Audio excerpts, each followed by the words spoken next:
Украинская мова стала таким, как это сказать, оберегом таким, да? Да. Вот я тоже это замечал, да, что когда даже вот российскомовные люди, да, когда попадают туда, они видят вот эту компанию «Стагил» какую-нибудь, да, Так. где-нибудь в Вене там, или Так, где-то, так, так. і свідомо переходять на українську, навіть якщо вони там, ну, не ідеально розмовляють. Або в кінці обов'язково «Слава Україні» і все гуртом «Героям слава» і москалики сразу так.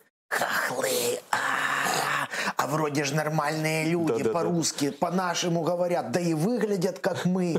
Все шапочки, блестки, стразы, все же ж Луи Виттон на показ, все.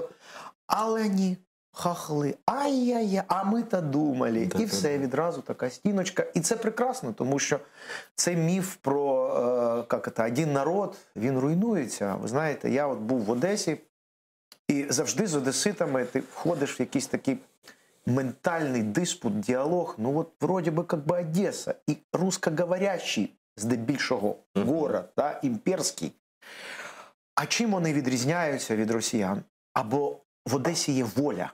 Оте слово, яке характеризує, да, от українця навіть російськомовного, от він свободен. Вот Да, він може многие эту говорити. разницу не понимают, Антон. Дело в том, что вот иногда говоришь, ну, вот у нас же такая толерантность к всему русскому, ну и даже до последнего времени, а раньше вообще была такая, да, ну они тоже хорошие люди там и так далее, но россияне так, к украинцам никогда не относились. Я-то просто среди них жил, я знаю, какие слова они употребляли в отношении украинцев. Хохол — это самое такое, знаешь, это типа мягко, это любовно, да, все остальное гораздо хуже, да.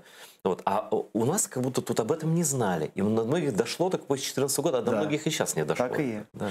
У мене навіть є родинна історія. Бабуся моя взагалі 100% цапка. Вони втікали в 18-му році з Петербурга. От, і прадіда тут скосила іспанка в 18-му році. І бабуся, вона росіянка. Ну, от повністю росіянка. І коли, значить, війна 41-го року, от і світова і Велика Вітчизняна, їх евакуювали, тому що дід був знаним картографом, і їх евакуювали до Саратова. І бабуся, що приїхала, евакувалася з Києва, жили в квартирі місцевого директора ковбасної фабрики. І жили в прохідній кімнаті.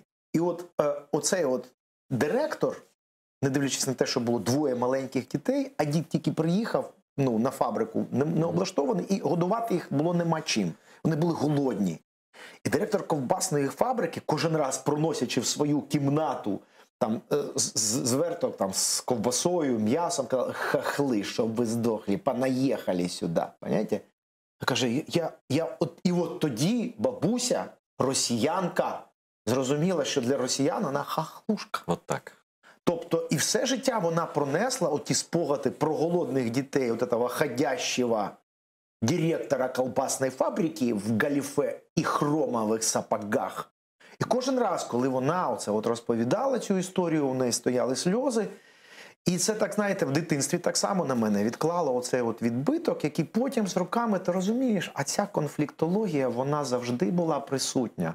Хоч я, як радянська людина, як людина... Пытались этого не замечать, скажем, от этого отворачивались. Ну, так, не те, що воно не бриніло в інформаційному просторі так сильно, як бринить, приміром, зараз.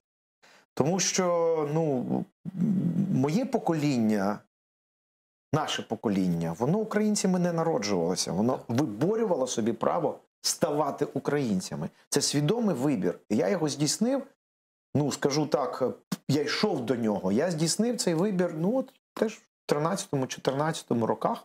Хоча навіть в 15-му намагався ще писати книжки російською, щоб, ну, как бы донести до сознательных Вот, это еще одна россиян. идея, донести до сознательных россиян. Нет, не либеральной інтелігенції. А когда ты это понял, вот расскажи? От десь в 15-16 роках, спілкуючись з так званою ліберальною інтелігенцією, яка приїздила сюди, там в 14-му році був такий величезний, під тільки Ходорковського випустили. Я там был. От.